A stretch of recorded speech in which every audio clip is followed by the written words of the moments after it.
Your phone is face down on the table. You are already dressed. The restaurant reservation was confirmed 2 days ago.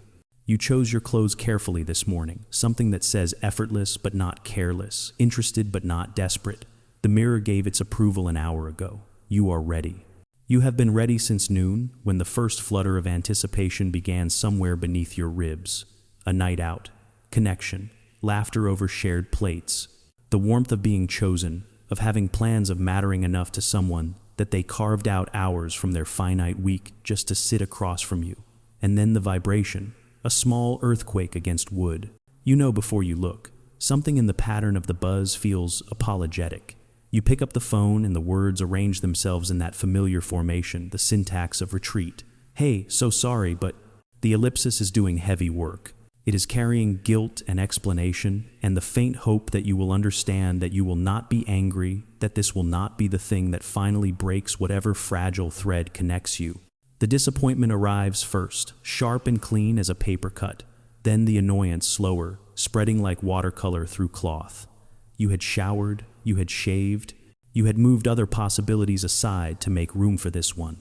The mental list begins immediately, all the things you could have done instead. The laundry, the book half finished on your nightstand, the early night that your body has been begging for all week. But you chose this, you chose them. And now you are standing in your good clothes in an empty apartment, holding a phone that has just told you that you are not enough to overcome whatever invisible weight has settled on their chest. But here is what you cannot see. Here is the part that happens in another room, in another body, behind another pair of eyes that are not meeting yours. The person who just sent that message is sitting very still. Their thumb is still hovering over the screen. They have rewritten this text 4 times. They have been dreading this moment since they woke up, perhaps since yesterday. Perhaps since the moment they said yes 3 days ago, when saying yes felt like the thing a normal person would do, when their future self seemed capable of things their present self knows it is not. They feel terrible. This is important. They feel genuinely physically terrible. The guilt sits in their stomach like spoiled food. But underneath the guilt, barely acknowledged, barely allowed into conscious thought, is something else. Relief? The kind that comes when a weight you did not know you were carrying suddenly lifts. The kind that makes your shoulders drop 2 inches. The kind that lets you breathe fully for the first time since you agreed to these plans. All day, the appointment has been there. Not in their calendar, in their body, a tightness in the chest, a low hum of dread that colors every other activity. They went through the motions of their day while carrying the knowledge of what was coming, the way you walk through a house, knowing there is a difficult conversation waiting in the next room. The morning coffee tasted like obligation. The afternoon felt like a countdown. And now, with one small lie, or one partial truth, or one genuine emergency sent through fiber optic cables, the pressure releases. Why does something meant to bring joy feel like a threat? Why does connection, the thing humans supposedly crave above all else, transform into a burden so heavy that escape feels like survival? This is the question that lives in the gap between the sent message and the received one. This is the paradox that defines a particular kind of modern suffering. The person who cancels is not a villain. The person who is canceled upon is not a victim. These are not moral categories. These are 2 people trying to navigate the complicated mathematics of human energy, of desire versus capacity, of the gap between who we want to be and who we actually are on any given Tuesday at 7 p.m.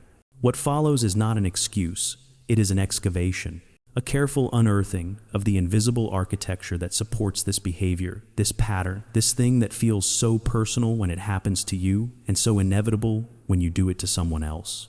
Because the truth about last-minute cancellations is this: they are rarely about you. They are a symptom. A flare sent up from an overwhelmed nervous system, an anxious heart, a depleted reservoir of social energy that has finally completely run dry. There is a version of you that exists only in planning. This person wakes up energized. This person has enthusiasms that survive contact with reality. This person says yes to invitations and means it fully without the shadow of doubt that will arrive later like morning sickness. When you agree to plans, you are speaking on behalf of this future self, this optimistic projection, this person you genuinely believe you will become by Thursday at 8 p.m. This is not deception. This is hope. When your friend asks if you want to meet for dinner next week, you feel it. The desire is real. The warmth of companionship, the joy of shared laughter, the comfort of being known. You want these things. You want them so much that you can already see yourself there across the table, present and engaged and grateful you came. So you say yes. Of course you say yes. Why would you deny yourself something you want? What you do not account for, what you cannot account for, is the cost of arrival. The invisible expenditure required to transform the person you are now at rest in your private space into the person who can sit in a public restaurant and perform the intricate dance of social engagement. You forget that energy is not a fixed resource. You forget that the you of today, feeling relatively fine, is not the same as the you of next Thursday, who may have survived 3 bad nights of sleep, a conflict at work, a morning of small disappointments that accumulate like snow. Psychologists might call this affective forecasting error, the technical term for the gap between how you think you will feel and how you actually feel when the moment arrives. But the clinical language misses the emotional truth of it. You are not making a mistake. You are making a bet. You are betting on your future capacity, on the idea that by the time the date arrives, you will have enough fuel in the tank to make the journey. You are betting on a version of yourself that has rested, recovered, found their equilibrium again. But life does not offer rest on demand. The days between yes and the appointment do not unfold in your favor. They unfold the way days do, with their accumulated frictions and frustrations and demands. The work project that expands to fill all available space. The family crisis that requires your attention. The friend who needs to talk through their breakup for 2 hours. The insomnia. The headache. The fight with your partner. The news that will not stop being terrible. The 100 small erosions that leave you by Thursday afternoon running on fumes. Imagine your desire for social connection as a beautiful car. Something sleek and inviting. When you make plans, you look at the car and think, I want to drive this. I want to feel the wind, the speed, the pleasure of movement. But desire is not the same as capacity. Wanting to drive is not the same as having gas in the tank. And when Thursday arrives, when you are supposed to get in and drive across town to meet your friend, you look at the dashboard and see the needle buried in red, empty. Not enough to get you there, much less get you through the evening and back home again. The cancellation, clumsy as it is guilty as it makes you feel, is a moment of painful realism. It is the recognition that you cannot start a journey without fuel. That forcing yourself to go when you have nothing left to give will not create connection. It will create performance. And performance when you are already depleted is not intimacy, it is labor. This is the clash that defines the chronic canceller. Not a clash between caring and not caring. Not a clash between wanting and not wanting, but a clash between the self that makes promises and the self that must keep them, between aspiration and reality, between the person you wish you were and the person you actually are when the time comes. The person who cancels is not lying when they say yes. They are hoping, they are trying, they are doing their best to bridge the gap between their desire for connection and their capacity for it. And when they fail, when they send that apologetic text, they are not choosing convenience over friendship. They are choosing survival over performance. They are choosing honesty over pretense. They are saying in the most awkward way possible, I do not have enough of myself to share right now. I need to stay here in my small, safe space and recover the pieces of me that the week has taken. This does not make the disappointment hurt less, but it changes what the disappointment means.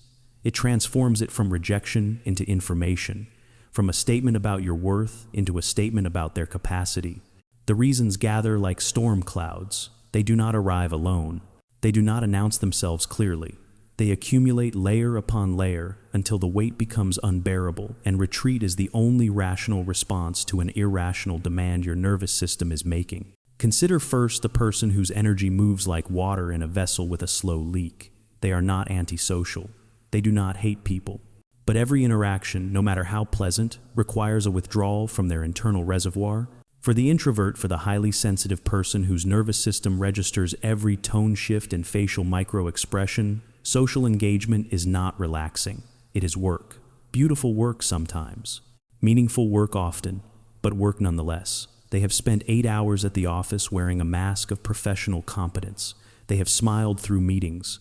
They have navigated the politics of the break room. They have modulated their voice and monitored their body language and performed the 1,000 small calibrations that social existence demands. By the time they close their apartment door behind them, the reservoir is empty. The battery is dead. The vessel has nothing left to pour. Home is not where they want to be. It is where they need to be to survive. The silence is not loneliness. It is medicine. The solitude is not isolation. It is restoration. And the thought of leaving again, of putting the mask back on, of activating the performance one more time today, feels not just difficult, but physiologically impossible. Like asking someone who has just run a marathon to run another one immediately. The body simply says no. But there is another architecture of cancellation built not from depletion, but from dread. The person with social anxiety does not cancel because they have run out of energy. They cancel because the energy they have is being consumed entirely by fear. As the appointment approaches, the thought spiral begins. What will I say? What will they think? What if I am boring? What if I am too much? What if my laugh is too loud or too quiet or sounds forced? What if they see through me and realize I am performing? What if the silence stretches and I cannot fill it? What if they regret inviting me? These thoughts build like a crescendo. By the day of the event, the anxiety is no longer background noise. It is a wall, a physical barrier between where they are and where they are supposed to be. The cancellation is not an escape from the friend. It is an escape from the hurricane of self-judgment that the prospect of being seen has created. The relief they feel is relief from their own mind's prosecution, from the exhausting work of anticipating failure. Then there are those who cancel because their life has become a game of Jenga played with too many pieces. The calendar is full, the to-do list is infinite. Every day is a negotiation between the urgent and the important, between what must be done and what should be done, and what they wish they could do. Work emails arrive at midnight. Family needs stretch across time zones. The house needs cleaning. The bills need paying. The dentist appointment was supposed to be scheduled 3 months ago. The thank you card still is not written. In this architecture, the social plan is not relief. It is one more block in an already unstable tower. One more thing to prepare for, show up to navigate complete. When they cancel, they are not choosing rest. They are choosing triage. They are removing one obligation to create space to breathe, to think, to do the 17 other things that are screaming for attention. The overwhelm has paralyzed their ability to prioritize pleasure. Everything feels like duty. Even joy becomes a task. And some people cancel because they never learned how to say no in the first place. The people pleaser agrees to everything because disappointing others feels like a small death. Their yes is automatic, reflexive, a trained response to protect them from the imagined anger or hurt in your eyes if they decline. But yes, spoken without conviction becomes a debt they cannot pay. As the day approaches, the weight of that false promise grows unbearable. They are trapped between two fears. The fear of disappointing you by saying no at the beginning, and the fear of disappointing you by canceling at the end. They choose the latter because it delays the discomfort. Because they can spend a few more days being the person you think they are before they have to reveal the truth they did not want to come. They never wanted to come. But they did not know how to tell you. Finally, there are those whose inner weather changes without warning or permission. The person with depression who wakes up and cannot find the person who agreed to plans. The one with chronic illness whose body has betrayed them again. The one whose mental health does not operate on a schedule, whose capacity fluctuates not day by day, but hour by hour. They did not lie when they said yes. They simply could not predict which version of themselves would exist when the time came. The self that can socialize, the self that can leave the house, the self that has access to joy. That self did not show up, and no amount of willpower can summon it back. These are not excuses. These are ecosystems, complex internal environments where cancellation becomes the only viable response to conditions you cannot see from the outside, where the text message is not rudeness but a white flag, a surrender to forces larger than politeness or desire. What if the cancellation is not the end of communication but the beginning of a different conversation? What if the apologetic text is not silence but speech? A message encoded in the language of withdrawal, saying things the sender does not have words for, does not have permission to say, does not even consciously know they need to express. When someone cancels on you repeatedly, you are receiving data, not about your value, not about their feelings toward you, but about the state of their inner world. The cancellation is a flare shot up from someone drowning. It is a readout from an overloaded system. It tells you that something in their life is not sustainable, that they are operating beyond their capacity, that the gap between their public self and their private struggle has grown too wide to bridge with one more performance. This does not make the disappointment disappear, but it changes the question you ask. Not why do they keep doing this to me, but what is happening to them that makes this necessary? Not what is wrong with our friendship, but what is wrong in their life that our friendship cannot fix. The person who cancels is often the person who is barely holding on. They are the one working 2 jobs, the one caring for an aging parent, the one whose marriage is quietly falling apart, the one whose medication stopped working 3 weeks ago but who has not told anyone, the one who wakes up every morning and puts on the costume of functionality and by evening can no longer remember where they put their actual self. They cancel on you because they cannot cancel on their boss. They cannot cancel on their children. They cannot cancel on the mortgage or the illness or the crisis that will not wait for them to feel ready. You are the flexible thing in a life of rigid demands.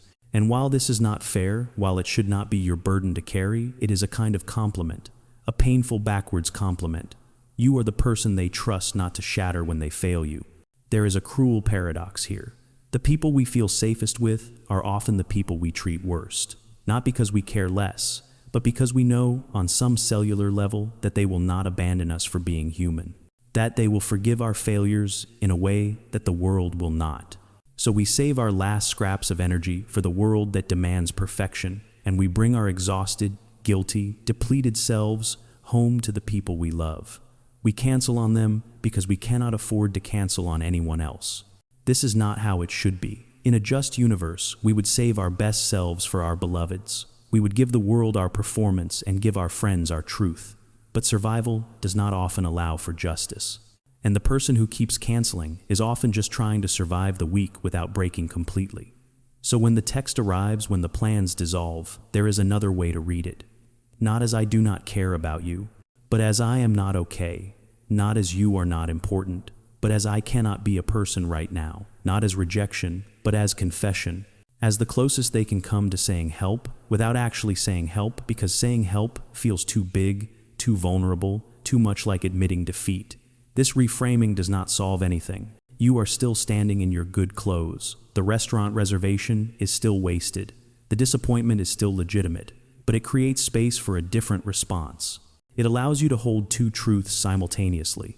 I am hurt and they are hurting. I have a right to be frustrated and they have a reason to be struggling. This is not okay, and they are doing their best. The chronic canceller is not a bad friend. They are a friend in crisis.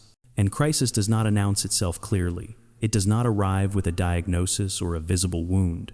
It arrives as a pattern of small withdrawals, as accumulating apologies, as the slow retreat of someone who no longer has the resources to show up the way they want to. And here is the difficult truth. If you care about them, the kindest thing you can do is not to take it personally, to see through the cancellation to the person behind it, to say, I see that you are struggling even if you cannot name it, to make space for their limitation without making it about your rejection, to build a friendship that can bend without breaking, that can accommodate their need for withdrawal without interpreting it as abandonment. This is not easy. This requires you to manage your own disappointment while holding space for theirs. This requires you to set boundaries while maintaining compassion. This requires you to know the difference between someone who is struggling and someone who is simply taking advantage of your patience. But if the person behind the cancellation is someone you love, someone whose presence in your life matters when they can manage it, then this reframing is not optional. It is necessary. It is the difference between losing them to shame and keeping them through understanding. There is a way forward that does not require you to become someone you are not. A path that honors both the desire for connection and the reality of capacity. But it begins with a different kind of honesty. The kind that feels risky because it reveals limitation before failure forces you to.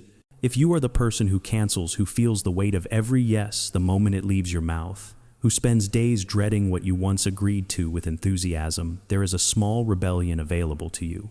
It begins with 3 words that feel impossibly difficult to say. Let me check. Not yes. Not the automatic agreement that buys you temporary peace at the cost of future guilt, but the pause, the breath, the acknowledgement that you do not yet know what you will be capable of when the time comes. Your friend asks if you want to meet for dinner Thursday night. The old pattern would be to say yes immediately, to perform enthusiasm you half feel, to hope that future you will somehow have more energy than present you. The new pattern is to say, I need to see how my week unfolds. Can I let you know in a day or two? This feels uncomfortable. It feels like you are being difficult. It feels like you are withholding something they deserve. But what you are actually doing is treating your energy as a real thing, a finite resource that deserves to be considered before being promised away. And when you do say yes, when you commit to showing up, make the commitment match your actual capacity. You do not have to offer the version of friendship you think you should want. You can offer the version you can actually sustain. Instead of dinner at a crowded restaurant where you will have to be on for 3 hours, suggest a walk in the park. 30 minutes, low pressure, easy to exit if you need to. Instead of the loud bar, your living room and tea. Instead of the elaborate plan, the simple one. Instead of performing energy you do not have, creating space for the energy you do. This is not settling. This is not a lesser version of connection. It is connection that fits the shape of your actual life instead of the shape of someone else's expectations. And the people who truly care about you will not mourn the loss of the elaborate hangout. They will be grateful for the sustainable one, for the version of you that can actually show up, because the showing up was designed for who you are, not who you wish you were. But if you must cancel, if despite your best intentions, the day arrives, and you simply cannot, then cancel with the care the relationship deserves. Not 2 hours before, not with a vague excuse that insults both of you, but as soon as you know, as soon as the certainty arrives that you will not make it, that trying to make it will cost you more than you have to give. Send the message then, in the morning if possible, with honesty that does not overshare but does not hide. I am so sorry, but I am completely depleted today, and I know I would not be good company.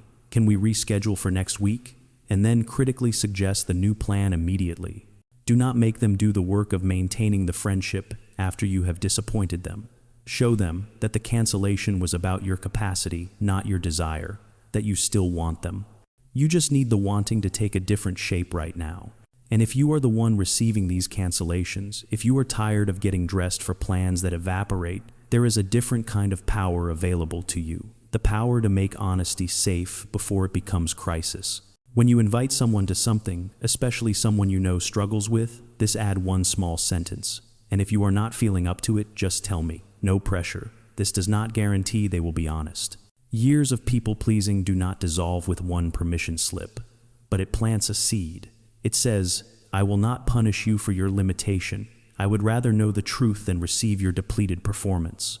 When the cancellation text arrives, you have a choice in how you respond. The hurt is real, you are allowed to feel it, but the response does not have to come from that hurt. Instead of, are you serious? Instead of, this always happens, try, I understand. Is everything okay? Because if this is a pattern, if the cancellations are piling up, something is wrong in their world. And your frustration, however justified, will only add to the shame they already feel, will only make it harder for them to tell you the truth next time, will only deepen the spiral of agree, dread, cancel, repeat. This does not mean you must accept infinite disappointment. You are not required to build your life around someone else's unreliability. If the cancellations are damaging you, if they are making you feel unimportant or disrespected, you have every right to name that. But name it from a place of care, not accusation. I care about you and I want to spend time with you, but I also notice that our plans fall through a lot and it leaves me feeling hurt. Can we talk about what would work better for both of us? Maybe we need shorter hangouts. Maybe we need more flexibility built in. Maybe we need to acknowledge that right now, this season of your life, regular plans are not realistic, and that is okay, but I need to know so I can adjust my expectations. We are living in the age of exhaustion. This is not metaphor. This is not exaggeration. This is the documented reality of a generation that has inherited a world optimized for productivity and starved of rest. The 40-hour work week has dissolved into the always-on expectation. The boundary between work and home has collapsed into the blue light of a phone screen. The social safety nets have frayed. The cost of living has outpaced the capacity to live.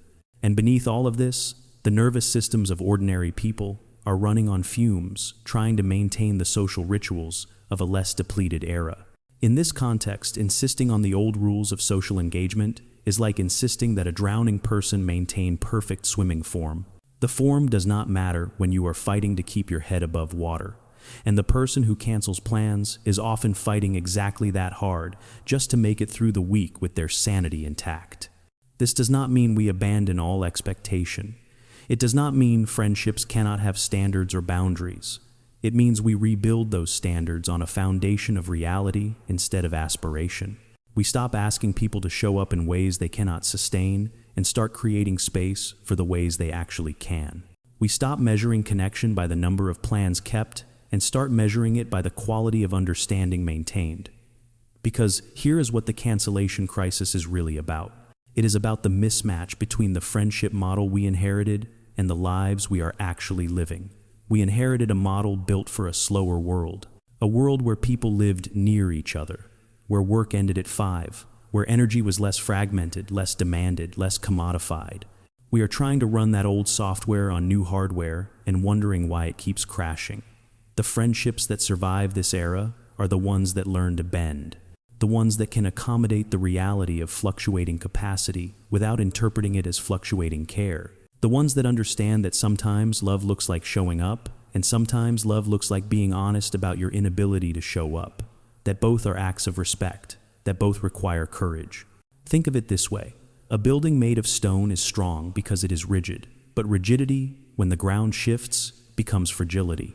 The earthquake that barely moves the earth can shatter the structure that cannot move with it. But bamboo, slender and flexible, bends in the wind. It survives the storm not by resisting the force, but by accommodating it, by being strong enough to yield without breaking. The friendships that last are bamboo. They bend when someone needs to cancel, without assuming the cancellation means the end.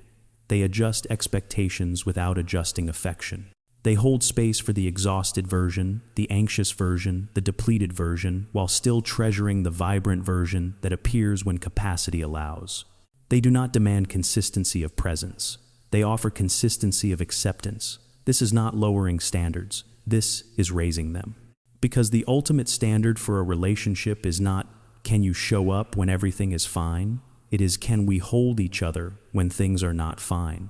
Can we see each other clearly? Can we tell the truth about our limitations? Can we trust that honesty will not be met with abandonment? The person who cancels and the person who is canceled on are not enemies. They are two people trying to navigate the impossible mathematics of modern existence. The one trying to preserve enough energy to function, the other trying to preserve enough connection to matter. Both are valid, both are struggling, and the solution is not for one to capitulate to the other. It is for both to meet in the middle, in the space where honesty is possible and limitation is allowed, and connection is measured not by presence, but by the willingness to keep trying. So perhaps the most mature friendship is not the one that never disappoints. It is the one that learns to say, it is okay, I understand when disappointment inevitably arrives. The one that creates space for both people to show up as they actually are, whether that is energized and available or depleted and withdrawn. The one that knows that true connection is not about being in the same room. It is about being in each other's hearts, even when one of you is at home alone, sitting in the quiet dark, trying to gather enough pieces of yourself to face tomorrow. Because in the end, we are all just trying to survive with some shred of gentleness intact, trying to be good to the people we love, while also being honest about what we can actually give. And the cancellation, awkward and disappointing as it is, might just be the most human thing we do. The moment when we choose truth over performance. When we say, I cannot be more than I am right now. When we trust that being seen in our limitation is better than being praised for a lie. This is not failure. This is the beginning of something more real.